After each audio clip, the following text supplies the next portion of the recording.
Gila, kegilaan apa ini? Kita harus kembali ke markas. Secepatnya dilakukan penggerbekan. Ini sudah kelewat batas kejam dan bengis. Aku harus segera melaporkan hal ini. Nyawa ketiganya serasa terbang ketika melihat apa yang terhampar di depannya. Satu bukit kecil yang terbuat dari satu timbunan besar bangkai atau mayat manusia. Tak ada bau busuk ataupun anyir darah yang keluar dari tubuh mayat-mayat tersebut. Jika dicermati, dari semua mayat itu adalah wanita hamil.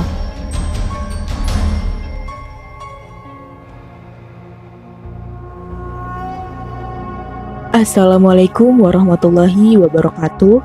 Salam sehat berlimpah rezeki untuk kawan Aceh dimanapun berada. Ketemu lagi sama Aceh di channel audio cerita. Untuk cerita kali ini berjudul Jatmiko The Series 3, Hancurnya Istana Iblis. Masih dari tulisannya Kak Breaking 182. Sebelumnya Aceh ingin mengucapkan terima kasih yang sebesar-besarnya kepada Kak Breaking 182. Dan buat kawan Aceh yang ingin membaca ceritanya secara langsung, link cerita asli sudah Aceh sertakan dalam deskripsi. Oke, mari kita langsung masuk ke ceritanya.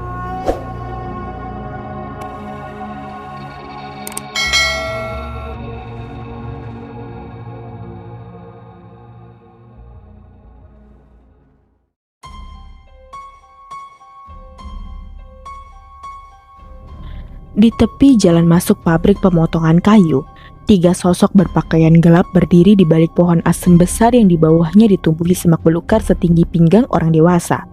3 pasang mata itu tampak mengamati area pabrik sambil memandang nanar mengamati keadaan sekeliling. Setelah dirasa aman, ketiganya bergerak cepat ke arah pintu gerbang pabrik. Saat melewati pos jaga, ketiganya berjalan berjingkat-jingkat sesekali menyelinap di antara tumpukan potongan-potongan kayu yang tersebar di beberapa sudut. Penjaga pabrik tampak tertidur mendengkur di dalam pos jaga.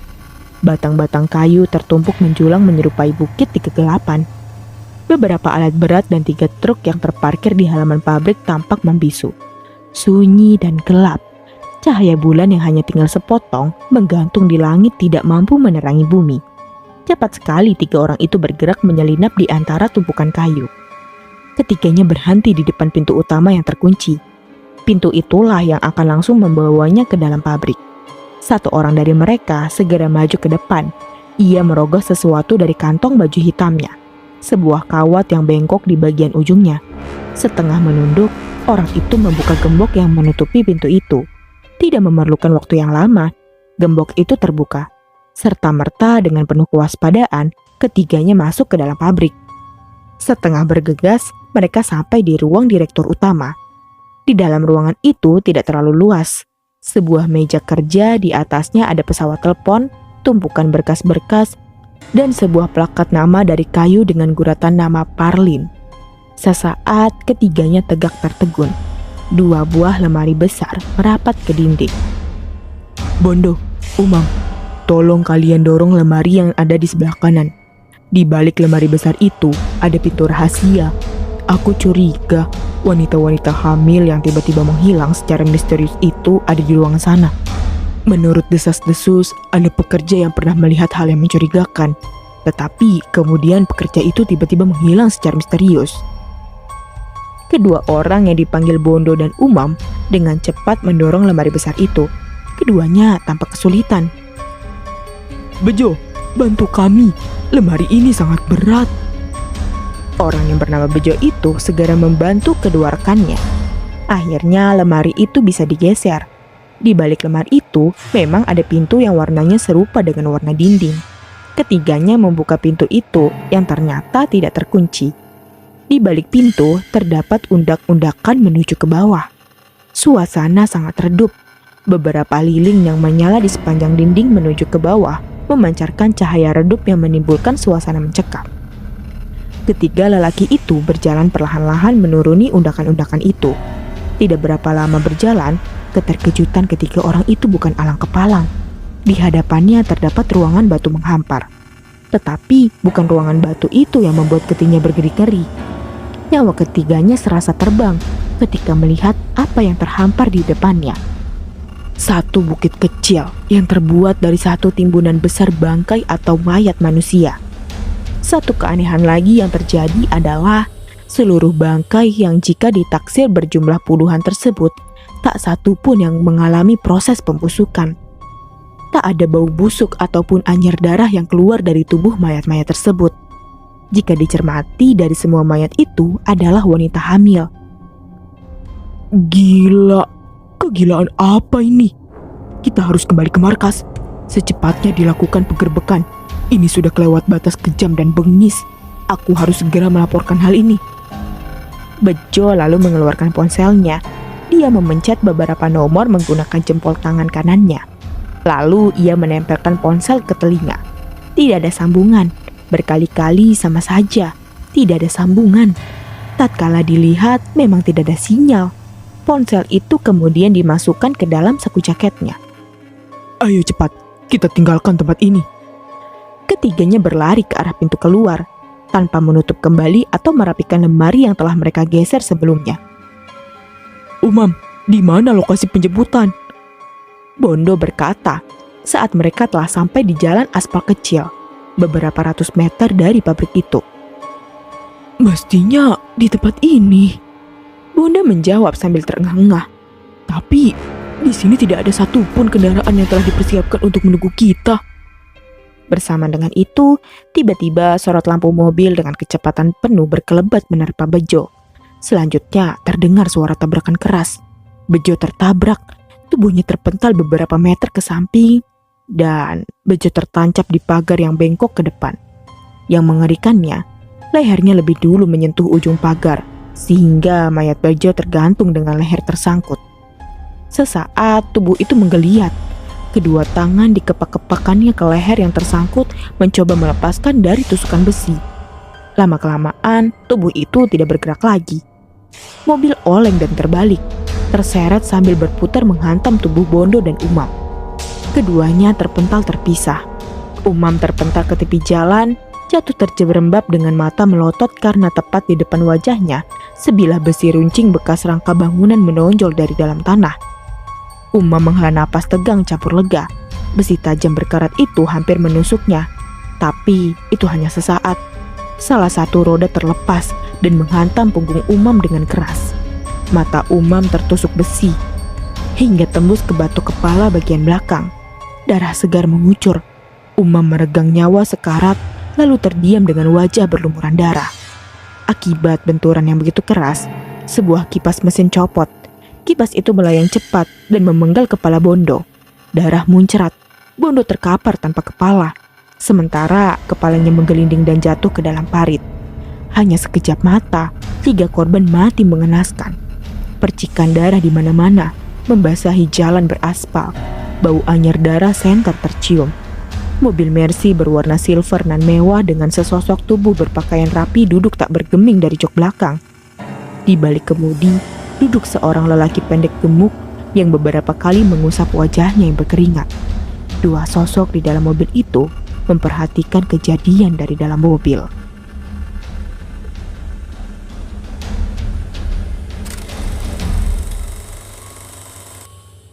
Mia menyeruput kopinya tanpa rasa nikmat seperti biasanya. Kopi hitam pekat yang masih mengepulkan asap dan berbau harum itu seperti terasa sangat hambar, tanpa rasa dan tanpa aroma. Matanya tertuju dan sedikit pun tidak lepas melihat pada headline surat kabar pagi itu. Berita tentang kematian tragis 3 orang polisi yang menjadi pokok berita. Mia memasang sepasang telinganya tajam-tajam demi mendengar gunjingan orang-orang di warung kopi pagi itu. Mia sengaja datang ke lokasi di seputaran kejadian perkara itu untuk mengais berita tentang kematian 3 polisi itu. Ada yang melihat ketiga orang itu tewas dicincang oleh beberapa orang bertopeng yang bersenjata samurai, kata salah seorang lelaki parubaya yang duduk di ujung bangku sembari menyedot rokok kretek yang terjepit di jemari tangan kanannya.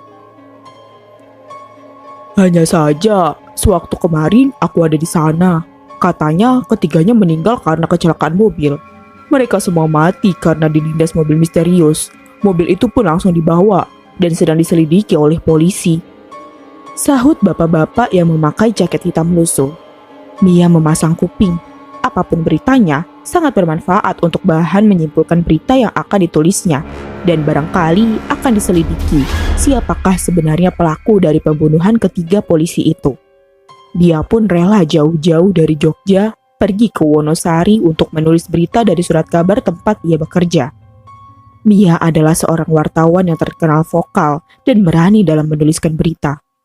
Beberapa tulisannya di sebuah surat kabar besar di Jogja bahkan berani mengkritisi dan membongkar beberapa kasus-kasus besar yang melibatkan oknum pejabat tinggi. Tidak jarang, sering terjadi teror dan intimidasi dari orang-orang yang tidak suka padanya. Akan tetapi, gadis ini tidak sedikit pun mundur. Tulisan-tulisannya semakin tajam dan transparan. Mia masih memasang sepasang kupingnya dengan tajam. Orang-orang itu tak lagi berbicara panjang lebar. Saatnya bagi Mia untuk mulai kembali menganalisa apa yang baru saja didengarnya. Berita duka ini sedang menjadi topik hangat warga yang bermukim di sekitar kejadian perkara. Mia tahu apa yang harus dia lakukannya. Mia membalikan koran, membacanya berulang-ulang. Mungkin saja ada yang terlewatkan. Pengemudi mobil Raib, menurut pihak kepolisian yang melacak mobil, plat mobil itu pemiliknya telah lama menghilang sekitar 5 tahun yang lalu. Mobil itu tiba-tiba ditemukan pagi harinya dan terdampar di tengah jalanan dengan 3 orang meninggal dengan tragis di atas jalan aspal. Sangat aneh, siapa yang bisa mengemudikan mobil tanpa kunci? Dan mobil itu juga telah lama raib bersama pemiliknya. Mia tampak berkerut, dahinya memikirkan hal itu. Aneh, misteri. Lama Mia termangu. Kejadian itu sangat aneh. Apa yang bisa menjelaskan kejadian itu? Wajahnya yang cantik tampak tegang dan kuyu karena hampir 1 hari 1 malam ini ia tidak bisa memejamkan matanya. Dan pagi-pagi buta tadi langsung menuju ke tempat kejadian perkara. Adakah logika yang dapat menjelaskan ini semua? Anggaplah ada sopir. Tak mungkin sopirnya menghilang begitu saja. Di mana sopirnya? Mia mendongak. Tatkala seorang ibu bertubuh gemuk pemilik warung kopi tersenyum ramah sembari bertanya, "Mbak seorang wartawan?" Si ibu bertanya sembari mengerling ke arah tanda pengenal yang tergantung di leher Mia. Mia mengangguk dan berusaha tersenyum ramah. Apakah ibu ada info atau pernah mendengar sesuatu hal sebelum kejadian tragis itu? Tangan Mia merogoh saku kemeja flanel merah yang dikenakannya, mengeluarkan sebuah buku kecil. Sejenak, perempuan paruh baya pemilik warung kopi itu terdiam, seperti sedang mengingat-ingat sesuatu.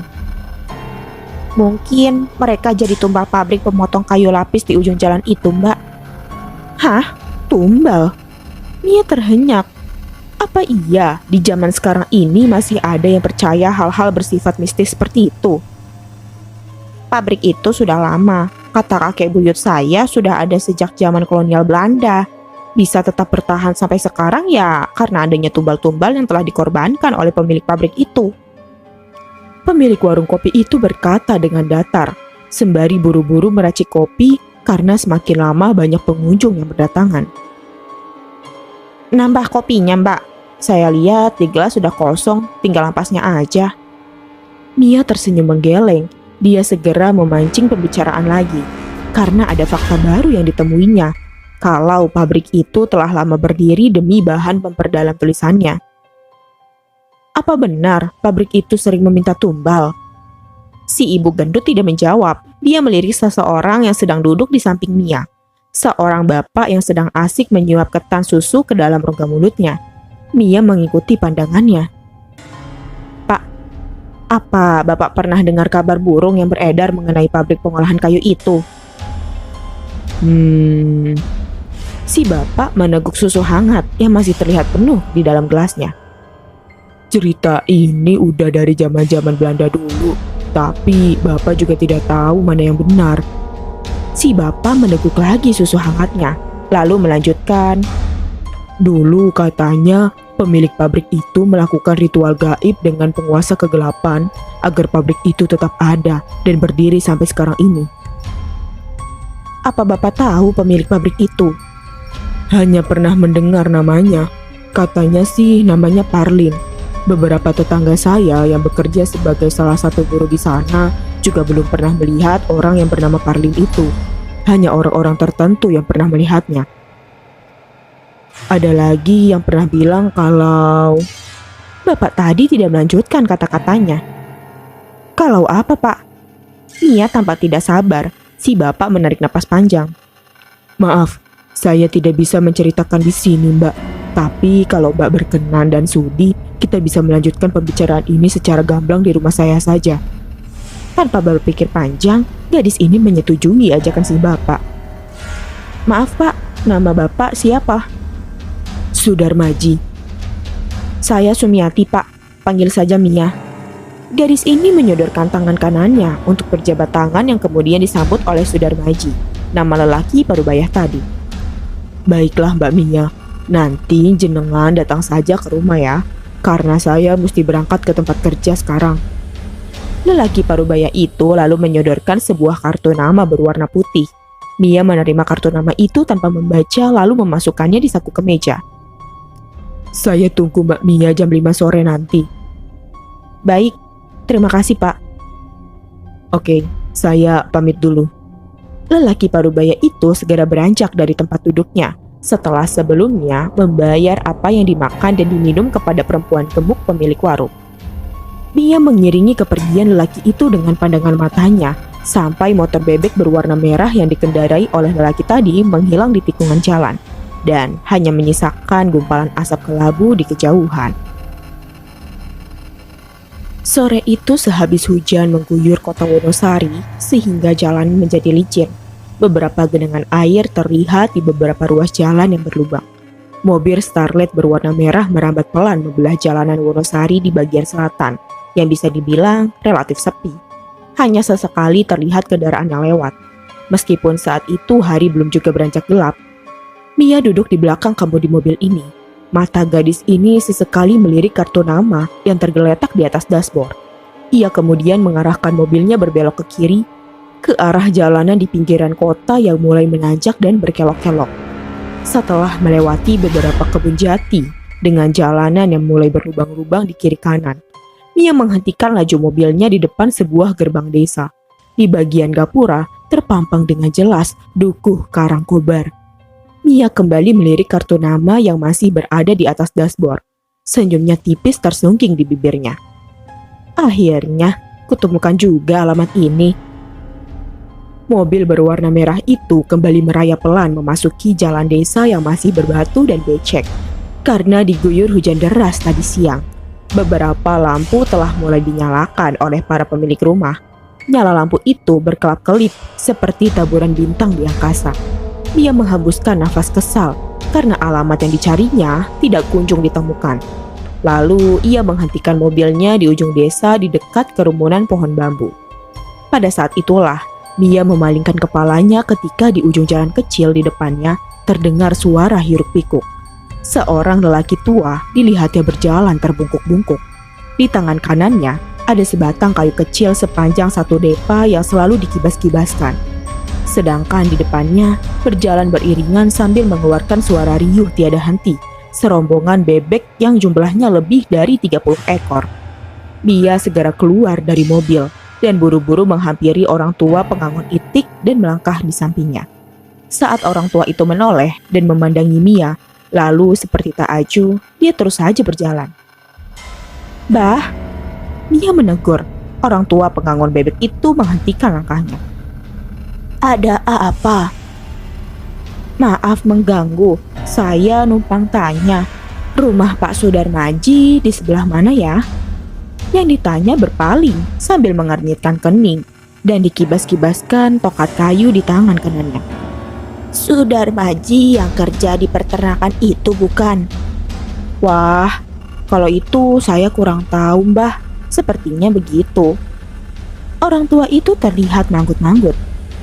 "Kau lihat jalan di depan itu? Ikuti saja sampai kau temukan ladang jagung, lalu belok kanan. Nah, di ujung jalan itulah rumah si Sudarmaji." "Baik, terima kasih Mbah." Mia segera masuk kembali ke dalam mobilnya. Tidak lama kemudian, mobil itu merayap ke arah petunjuk yang diberikan oleh orang tua pengangon bebek tadi.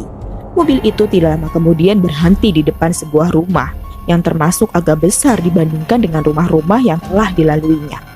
Halamannya luas, Di beberapa sudut tampak pohon mangga menjulang dengan kokoh.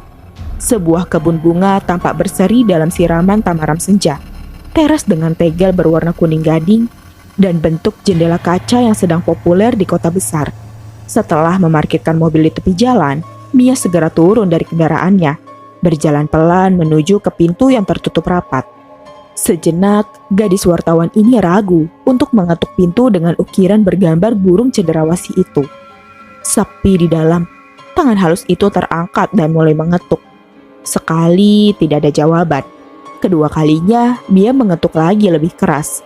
Lalu ada suara langkah-langkah kaki, tertegun-tegun dan agak kaku. Ketika Mia melihat bayangan tubuh lelaki di ambang pintu yang telah terbuka. "Selamat sore, Pak." Laki-laki itu sedikit berkerut keningnya, seperti mengingat-ingat wajah sesosok gadis yang berdiri di ambang pintu rumahnya. "Mbak Mia?" "Iya, Pak."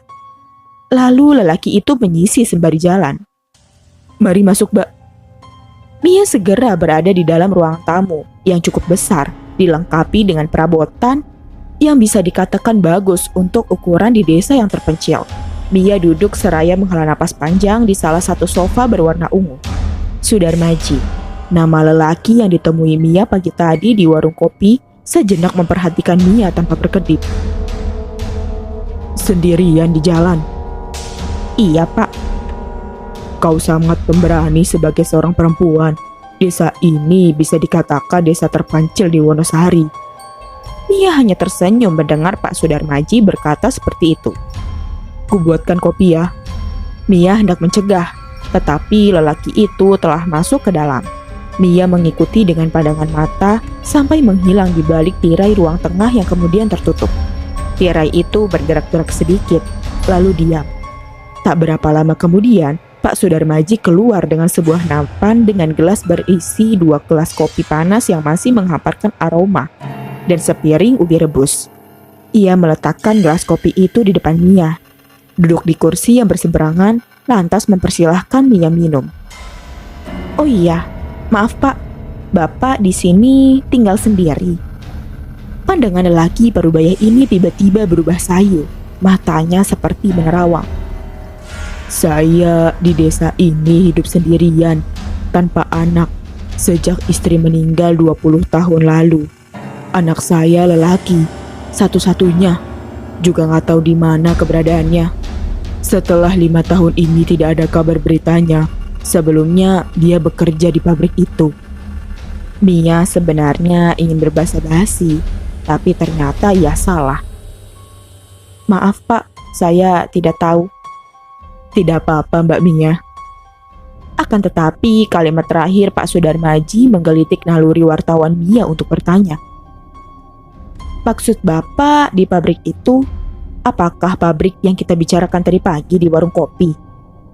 Sudarmaji menghela napas panjang, lalu mengangguk dengan lemah.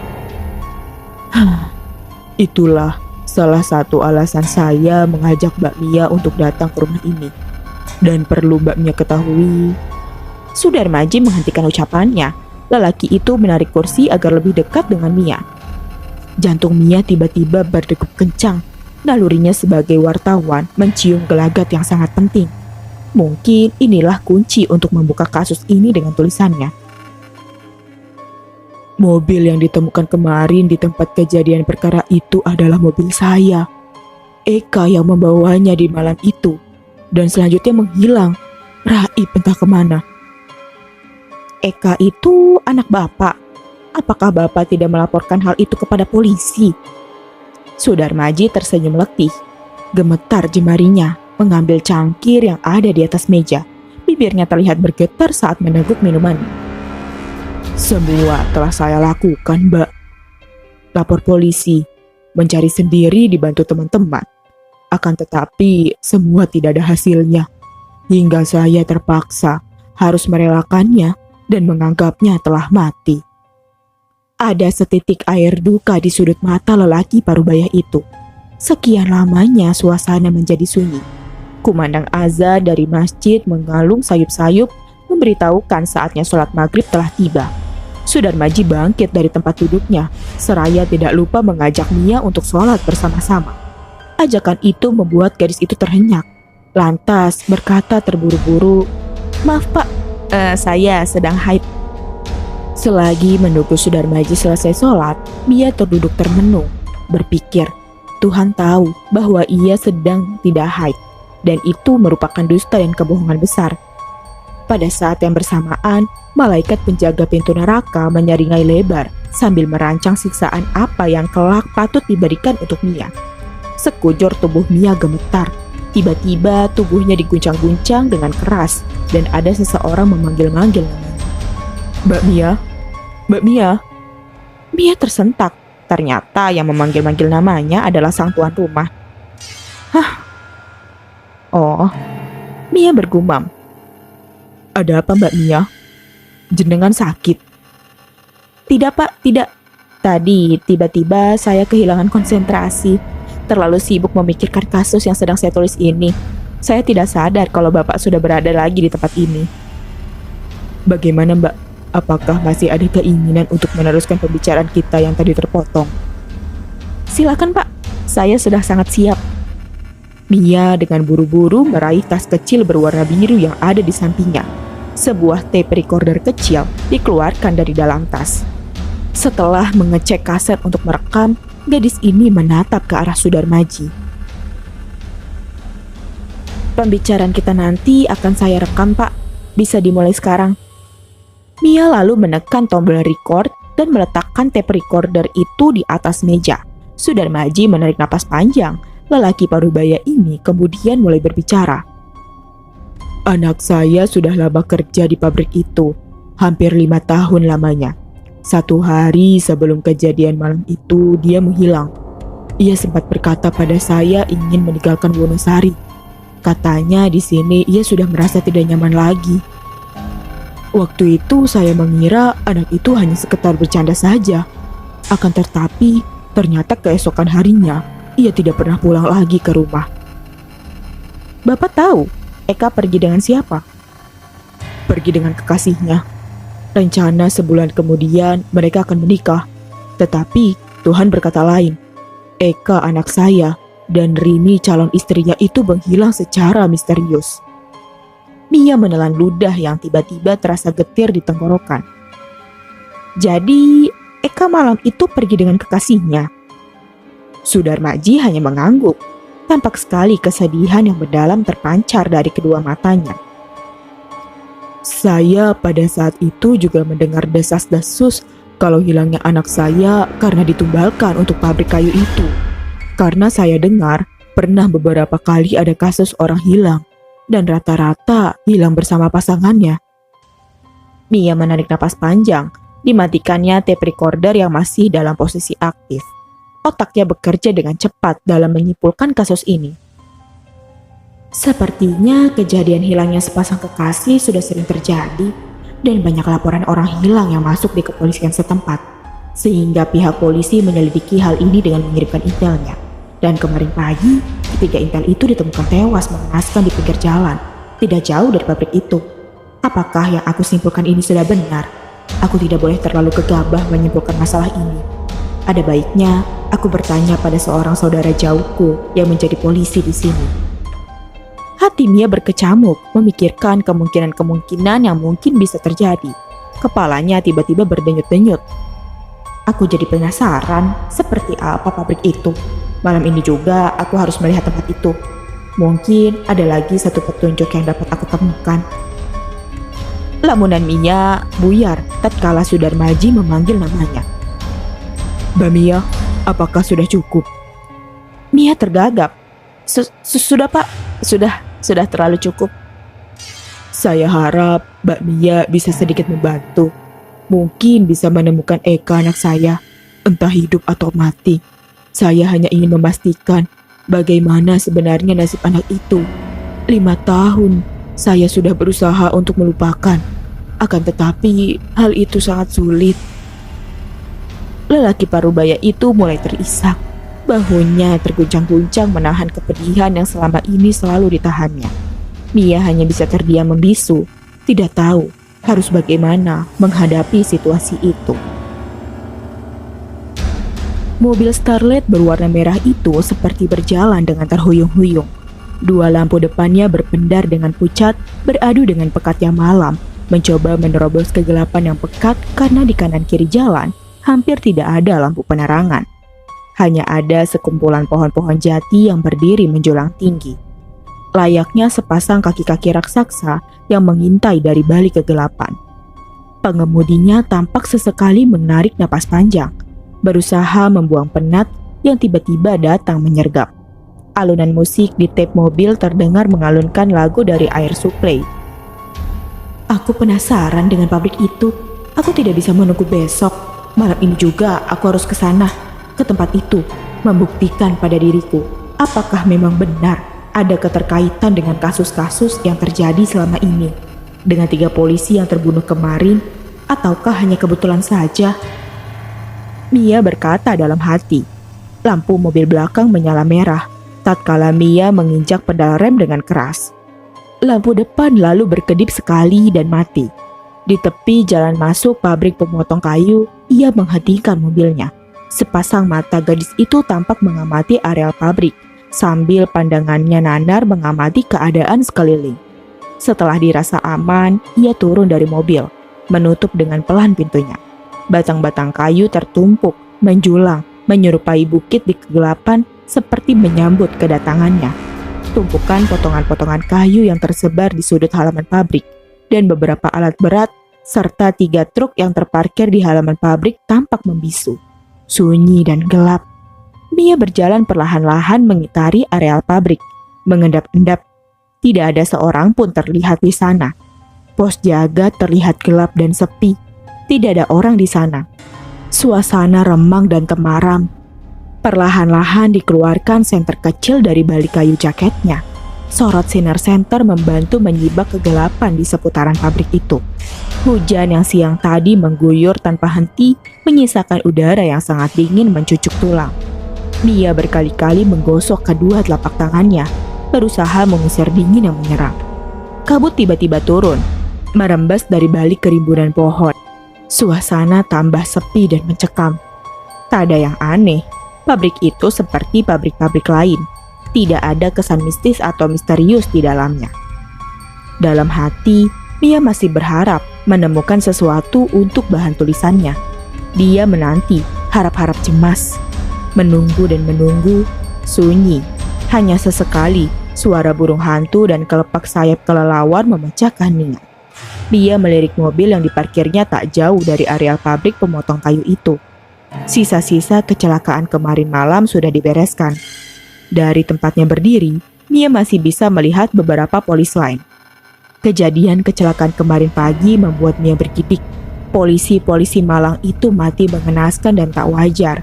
Melihat lokasi dari kejauhan membuat Mia seperti melihat seperti apa kejadian tragis kemarin pagi.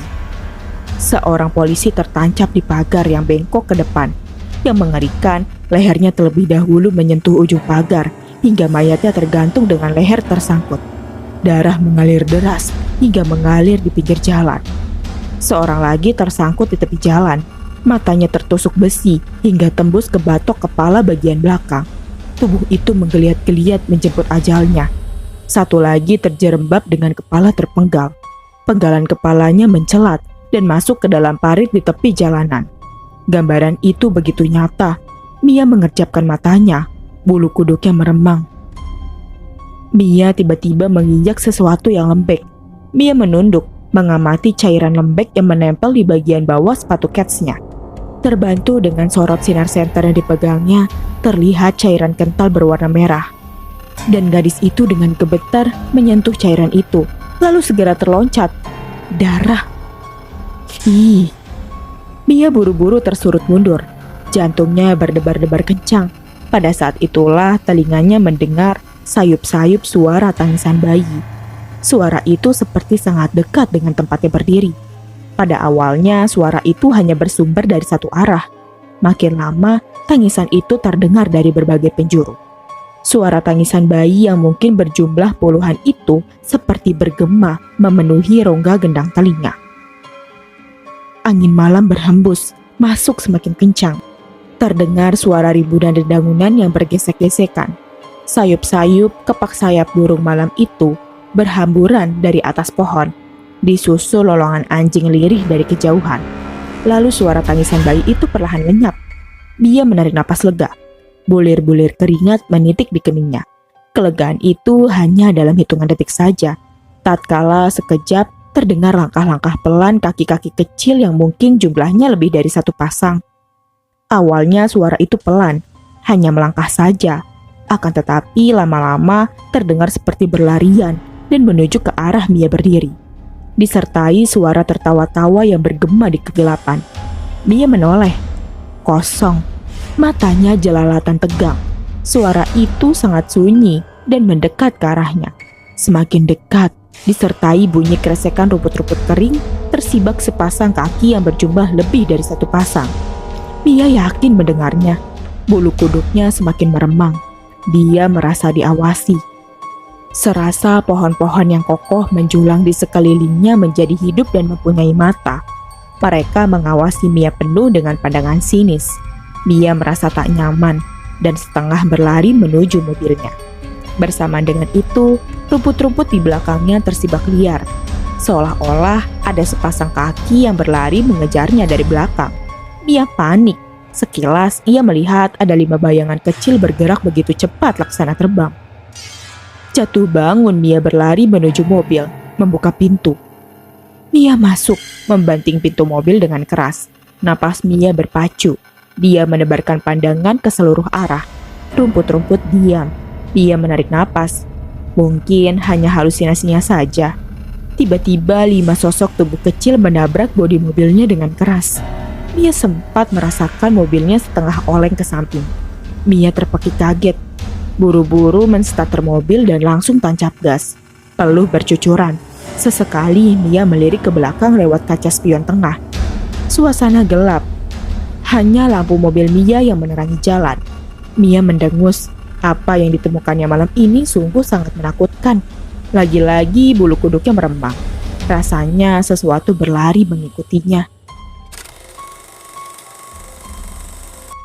Rumah kecil di tengah kota Wonosari sengaja dikontrak oleh Mia selama ia masih menyelidiki kasus kecelakaan yang melibatkan 3 orang polisi. Mia menutup pintu mobil. Wajahnya terlihat lelah. Menyetir di kegelapan sepanjang malam dengan perasaan tegang membuat syarafnya terkuras. Mia ingat apa yang baru saja terjadi. Mia bergidik, lalu buru-buru masuk ke dalam rumah. Dihempaskan tubuhnya di atas sofa berwarna biru. Tanpa melepas jaket dan sepatunya, dia menarik napas. Sejenak, dia melirik tape recorder hasil wawancara dengan Pak Sudarmaji sore tadi. Otaknya sedang memilah-milah data mana yang akan diangkat dan mana yang akan dibuang. Sebagian bergerak menggabung-gabungkan segala kemungkinan yang bisa saja terjadi tanpa terduga. Urat di keningnya tersamar. Tenggorokan Mia terasa terbakar, kering kerontang. Mia segera beranjak menuju dapur, mengambil sebotol minum dingin dari kulkas dan meneguknya setengah buru-buru. Mia menutup pintu kulkas dan keluar dari dapur. Pintu kulkas bergerak menutup, tapi dalam jarak setengah jengkal, tiba-tiba kulkas terhenti. Tanpa diduga, pintu kulkas itu kembali terbuka lebar-lebar. Satu seringai lebar dan kaku dari mulut pucat membiru. Sepotong kepala dengan urat-urat leher yang masih meneteskan darah segar terlihat dari celah pintu kulkas yang terbuka. Mia berbaring gelisah di ranjangnya. Setumpuk buku tergeletak di atas meja. Buku-buku itu telah selesai dibacanya beberapa saat yang lalu. Berharap dengan banyak membaca, rasa kantuk akan cepat datang. Tape recorder sudah berkali-kali ia putar, mendengarkan hasil wawancara sore tadi. Akan tetapi, semua itu sia-sia belaka. Matanya masih juga membelalak. Hatinya benar-benar berkecamuk tidak tenang. Kejadian yang baru saja dialaminya di pabrik pemotong kayu itu masih sering membuatnya bergedik ngeri. Suara bayi siapakah itu? Mengapa jumlah tangisannya sangat banyak? Apakah itu roh-roh bayi yang dijadikan tumbal di pabrik itu? Siapa yang telah tega berbuat seperti itu? Pertanyaan itu terus saja bergema di kepalanya, tanpa pernah tahu jawaban dari pertanyaan itu. Kegelisahan itu semakin menjadi-jadi. Mia mengeluh sendiri. Celakanya, kedua matanya tidak juga bisa terpejam. Kesal, Ia duduk di tepi pembaringan, berpikir keras. Sebuah ketukan halus terdengar di pintu. "Siapa itu? Malam-malam gini bertamu?" Mia berbisik dalam hati. Ia lantas meluncur cepat-cepat dari tempat tidur, berjalan keluar kamar dan bergegas ke ruang tengah dengan ragu. Langkahnya terhenti. Suara ketukan itu tidak terdengar lagi. Sesaat Mia tertegun. Jangan-jangan ia salah dengar. Ketukan itu terdengar lagi. Barusan ketukan itu begitu halus, tidak sekeras tadi. Mungkin peroda yang minta uang iuran, pikir Mia, karena saat ia berbicara dengan pemilik rumah itu, ada iuran untuk keamanan bagi warga yang tidak bisa ikut kegiatan siskamling. Tiba-tiba terdengar suara anak kunci diputarnya dengan keras. Lalu pintu itu terbuka. Angin dingin menerobos masuk ke dalam. Terasa sangat dingin. Mia menggigil dan bulu kuduknya sontak meremang seketika. Waktu ia tidak melihat siapapun di depan pintu, kecuali sinar lampu yang menerobos keluar menerangi teras, menjilati beberapa vas dan bunga kaktus yang tumbuh di tepi halaman. Selebihnya hanya gelap. Tidak, bukan saja gelap, tetapi semacam bau tidak enak, menyerupai bau bangkai. Mula-mula bau itu hanya sekilas, lalu makin lama bau busuk itu makin santer, mengganggu rongga hidung. Mia membekap hidungnya dengan telapak tangan kanannya, dan sesosok bayangan tahu-tahu telah berdiri kaku di hadapannya. Bayangan itu menyeringai, lehernya berlubang mengerikan. Darah masih terlihat menetes dari lubang yang menganga itu. Kain putih yang dikenakan orang itu lusuh terkena noda tanah dan darah. Mia menjerit dengan keras. Mia terhenyak dari tidurnya. Matanya terbelalak, dan pandangannya menyapu ke depan dan sekeliling dengan nanar. Tidak ada siapa-siapa di sekitarnya.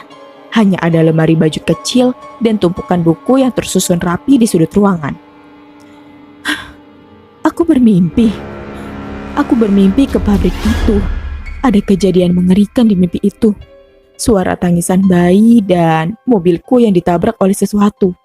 Lalu orang itu tiba-tiba ada di depan pintu dengan kondisi yang mengerikan. Firasat apa ini?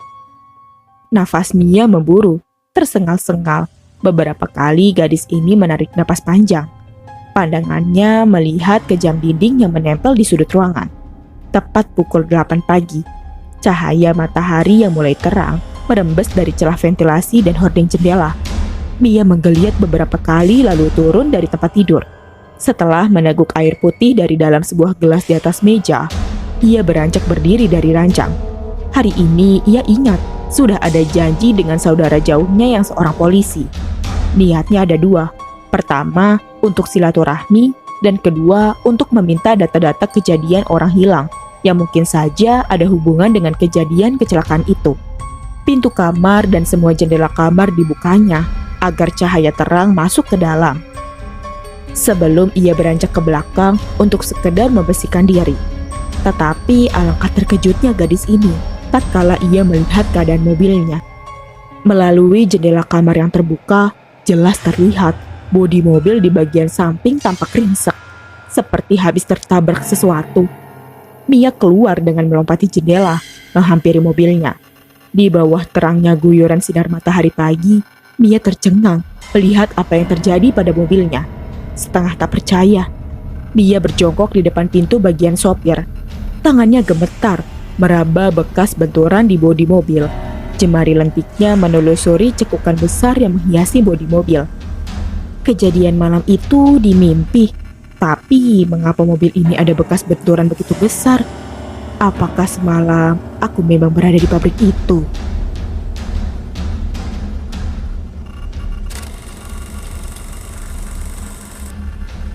Tiga orang penunggang kuda itu duduk tergontai-gontai di atas punggung kudanya masing-masing.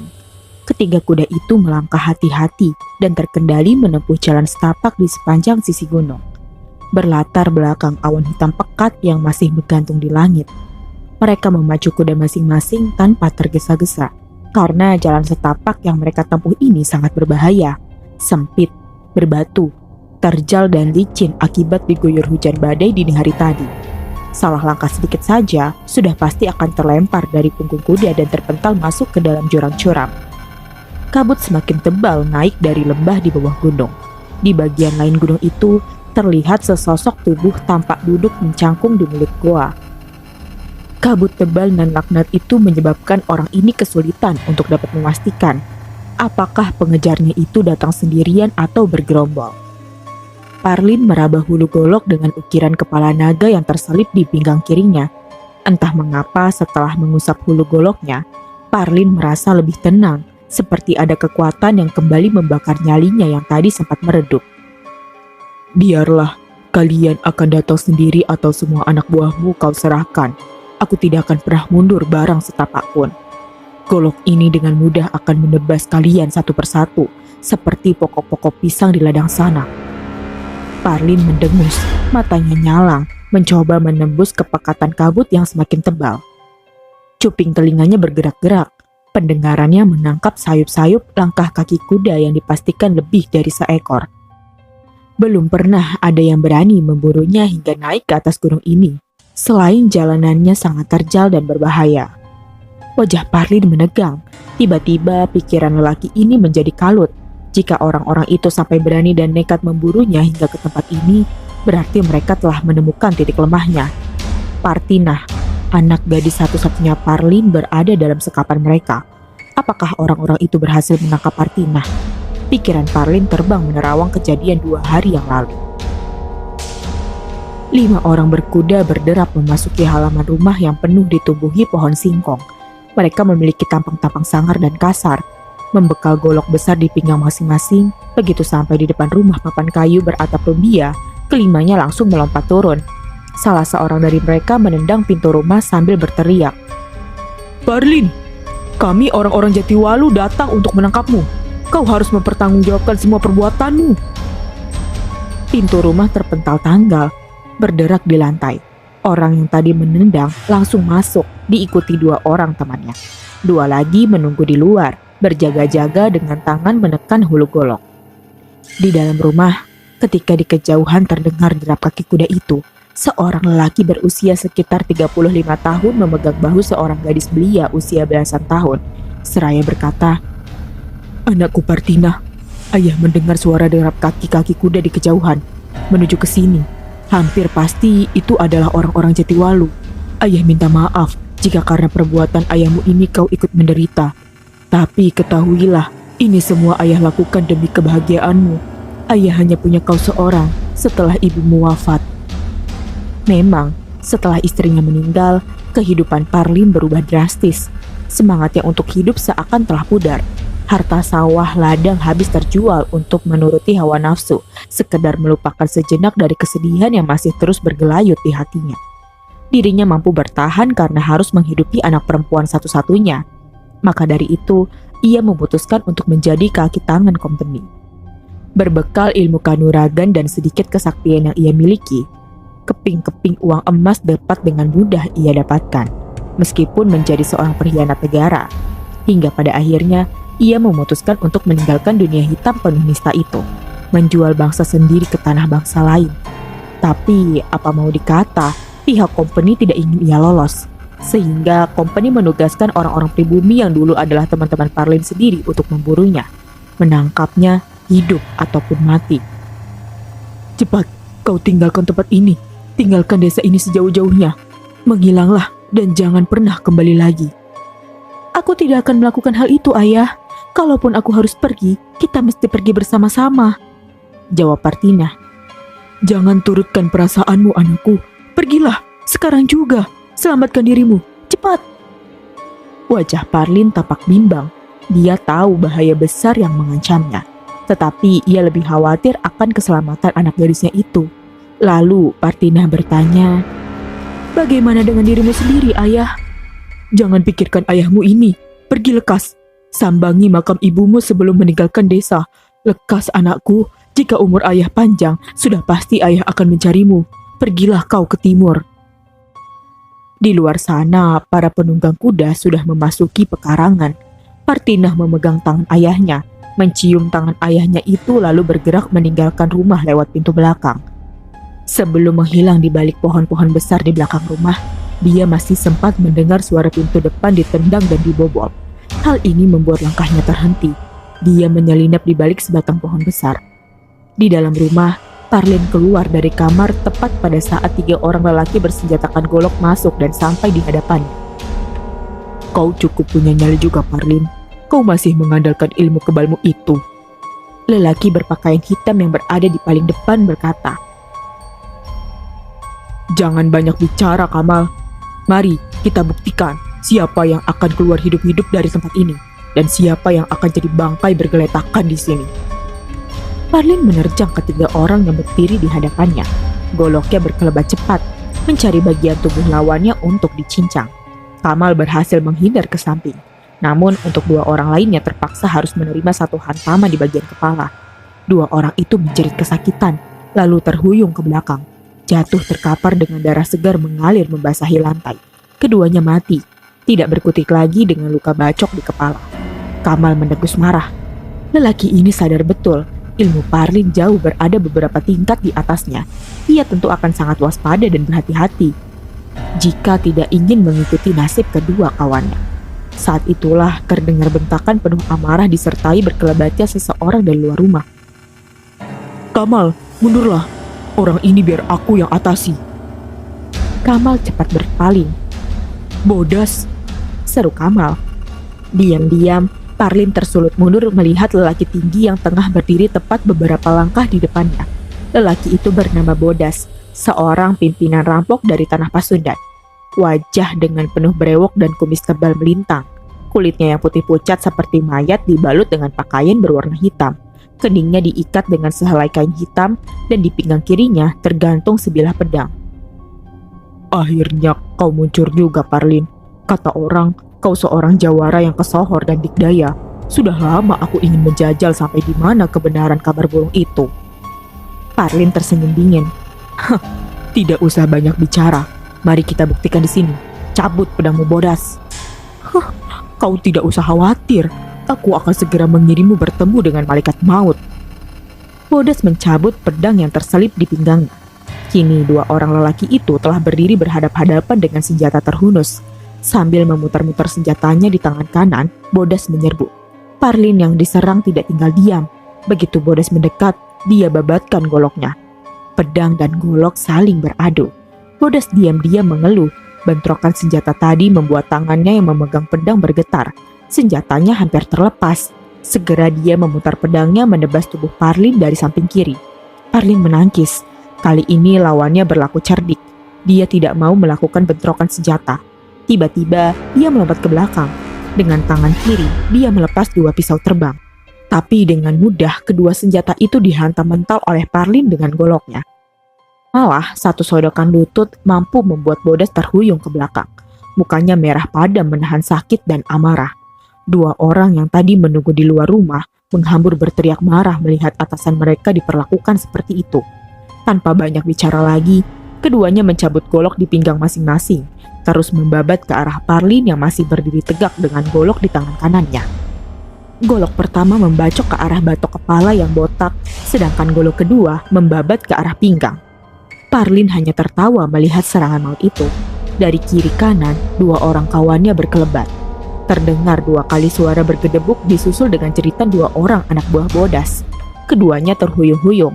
Satu pegangi hidungnya yang mengucurkan darah, satunya lagi menekapi mata kirinya yang juga mengucurkan darah. Golok mereka berjatuhan ke tanah pada saat jotosan-jotosan Parlin menghantam muka mereka. Selagi keduanya terhuyung-huyung, kaki-kaki Parlin ganti beraksi. Kembali, 2 orang yang berpakaian hitam itu mengeluarkan jeritan kesakitan, lalu tergelimpang roboh di tanah. Masing-masing menderita patah 3 tulang iga dan remuk tulang dadanya. Terkejutlah Kamal melihat itu. Rasa terkejut ini disertai juga dengan gejolak amarah. Karenanya, Kamal langsung melompat ke arah Parlin sambil menebaskan goloknya. Sesaat lagi, golok itu akan melanda muka Parlin dengan keras. Tiba-tiba dengan cepat dari samping, satu tangan Parlin telah mencengker lengan Kamal dengan keras. Sekali sentak saja, tubuh Kamal terpuntir terbungkuk-bungkuk membuatnya meringis kesakitan. Goloknya terpental di lantai. "Ayo, kalian semua yang di luar, serbu berdebah ini!" Teriakan Kamal melengking dari dalam rumah. 10 orang masuk dengan senjata terhunus. Rupanya sedari tadi telah berdatangan orang-orang yang ditugaskan untuk meringsuk Parlin. Namun, nasib mereka tidak berbeda dengan dua kawannya terdahulu. Begitu mereka menyerang, Parlin menyambutnya dengan tendangan dan sabetan golok yang masih berlumuran darah. 2 orang mencelat, hampir 1 tombak. Yang satu jatuh terduduk sambil memegangi perutnya yang kena tendang. Satunya lagi terkapar dengan mulut hancur dan gigi-gigi yang rontok. 3 orang lagi terkapar bermandikan darah dengan luka menganga lebar di lambung. Melihat anak buahnya banyak terkapar, Bodar menghambur ke dalam arena pertempuran. Pedangnya berputar-putar mencari sasaran ke arah Parlin. Sesaat, Parlin terdesak karena serangan yang bertubi-tubi. Diam-diam ia merapal aji kebal andalannya, Belabak Pengantolan. Dari sudut ruangan, Kamal yang tadi mengernyit menahan sakit melesat ke arah Parlin yang tengah kerepotan meladeni serangan pengeroyoknya. Sebilah golok panjang berkilat berkelebat dengan cepat. Tentu saja Parlin kaget bukan main. Akan tetapi, ia tidak berusaha menghindar. Dirinya telah terkurung curahan serangan golok yang sangat ganas. Bacokan, tusukan, dan babatan menderu ke arah kepala, bagian tubuh, dan kaki. Parlin berdiri tegak tak mengelak ataupun menangkis. Para pengeroyoknya termasuk Kamal dan Bodas mendapatkan kenyataan bahwa semua bacokan, tusukan maupun babatan golok sama sekali tidak mencelakai atau melukainya. Terdengar suara bergedebuk ketika senjata tajam itu mendarat di kepala, tubuh, ataupun kaki. Tubuh lawannya sama sekali tak mempan dibacok. Inilah kehebatan ilmu kebal Belabak Pengantolan. Bodas lantas berteriak, "Kamal, buka bungkusan itu!" Kamal dengan sigap membuka bungkusan yang sedari tadi ada di balik bajunya. Bungkusan itu kecil, dari kain mori berwarna putih. Benang merah tampak menyimpul erat pada bagian atasnya. Benang pengikat dengan cepat ditarik. Isi dari bungkusan itu segera dilemparkan ke arah Parlin. Lelaki ini terkejut, tidak sempat menghindar. Bau tajam belerang tercium menusuk indera penciumannya. Kaki Parlin tiba-tiba goyah, gemetar hebat. Goloknya nyaris terlepas dari tangan. "Kau takut, Parlin? Kau takut? Ilmu kesaktianmu telah aku temukan penangkalnya. Sebentar lagi kau akan kupenggal." Parlin mencoba tersenyum dingin. Dikumpulkan semua sisa-sisa tenaga yang seperti sirna setelah indranya mencium bau belerang. Ia melirik ke sekelilingnya. Ada 7 orang telah mengepung dengan rapat. Keadaan seperti ini tidak mungkin baginya untuk bertarung. Nalar akal sehatnya masih jalan. Ia masih harus menemukan anak gadisnya yang telah disuruhnya pergi tadi. Parlin menarik napas panjang. Hulu golok dicengkram erat-erat. Ia melompat ke depan sembari mengayunkan golok. Tetapi hal itu hanya pancingan. Tatkala para pengepungnya mulai merengsek ke depan, Parlin segera membuang diri. Tubuhnya meluncur keluar rumah melalui jendela yang sedari tadi dibiarkan terbuka. Tubuhnya jatuh bergulingan di tanah. Sekali lompat, ia telah duduk di atas punggung seekor kuda. Tidak berapa lama, kuda yang ditungganginya telah berlari laksana terbang menembus kegelapan malam.